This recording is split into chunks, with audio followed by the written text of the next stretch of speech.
సంతోషం drivers brothers group అందరూ అన్నదమ్ములకు నమస్తే.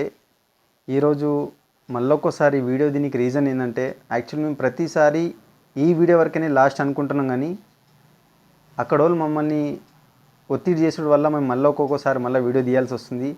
దయచేసి నేను ఒక్కోసారి వాళ్ళకి రిక్వెస్ట్ చేసుకుంటున్నా, మాకు ఇంకో వీడియో వేసేటట్టు మీరు చేయకండి. ఈడ నవీన్ సైడ్ నుంచి నవీన్ కోరుకునేది ఒక్కటే, క్షమాపణ, సారీ. దానికి మీరు రోజు రోజు పెద్దగా చేసుకుంటున్నారు. ఈరోజు మళ్ళీ ఎందుకు వీడియో తీస్తున్నామంటే, నవీన్కి బెదిరింపు కాల్స్ వస్తున్నాయి.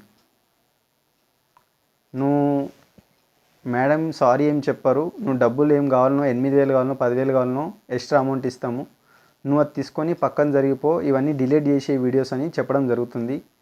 ఇవన్నీ కరెక్ట్ కాదు. అతను డబ్బుల కోసం ఇవన్నీ చేయట్లేదు. మేడం సైడ్ నుంచి ఒకరు వచ్చి అది కూడా చెప్పారంట, నువ్వు ఇవన్నీ వీడియోలు ఎందుకు తీస్తున్నావు అంటే, ఉన్నోళ్ళ దగ్గర అందరి దగ్గర డబ్బులు నువ్వు దోచుకొని కోసం ఇలాంటి వీడియోలు తీస్తున్నావు అని చెప్పారంట. ఈ నవీన్ కానీ ఇంతకుముందు ఎవరెంబడి అట్లా చేసినట్టు నాకు ప్రూఫ్ ఇప్పండి.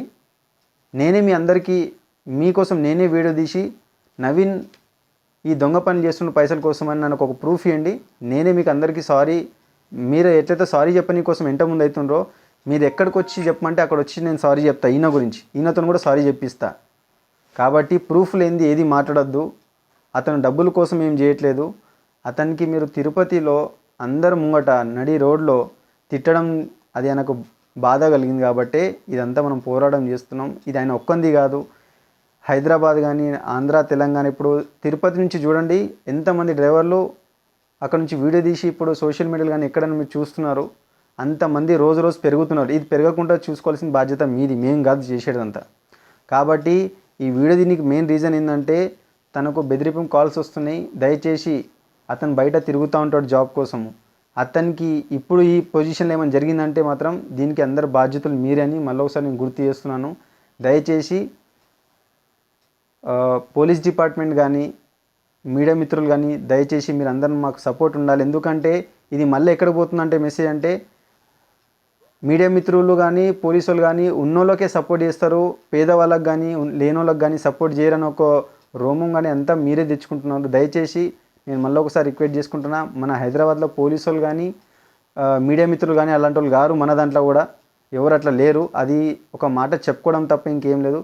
మన హైదరాబాద్ అట్లా అంటే ఎవరు లేరు. పేదోళ్ళకైనా ఉన్నోళ్ళకైనా అందరూ సమానంగా చూసుకుంటారు మా దగ్గర హైదరాబాద్లో. మీడియా మిత్రులు కానీ పోలీసు వాళ్ళు కానీ అది మాకు తెలుసు, మేము చూస్తాం హైదరాబాద్లో. కాబట్టి మాకు ఆ నమ్మకం ఉంది. ఇతనికి న్యాయం జరిగేదాకా మేము అందరం వెంటనే ఉంటాము. దయచేసి దీనికి మేము రోడ్డు మీదకి వచ్చేవారు మాత్రం చెయ్యొద్దు అని మేము ఒకసారి రిక్వెస్ట్ చేసుకుంటున్నాను. ఓన్లీ మేము ఇది వాళ్ళ ఇంటి వరకునే పరిమితం ఉన్నది. మేము ఇట్లా రోడ్డు మీదకి వస్తే మాత్రం దయచేసి అప్పుడు దానికి బాధ్యతలు మీరైతారు, మాకు అనద్దు. మేము ఆల్రెడీ పోలీస్ స్టేషన్లో కంప్లైంట్ ఇచ్చి కూడా 4 రోజులు అవుతుంది. పోలీస్ స్టేషన్ నుంచి మాకు ఎటువంటి కాల్స్ రాలేవు. కాబట్టి మేము ఒకసారి రిక్వెస్ట్ చేసుకుంటున్నాము. ఆ మేడం మాకు ఒక సారీ చెప్పేస్తే వీడికి ఇది క్లోజ్ అయిపోతుంది. దయచేసి దీనికి పెద్ద చేయకండి. ఓకే, నమస్తే.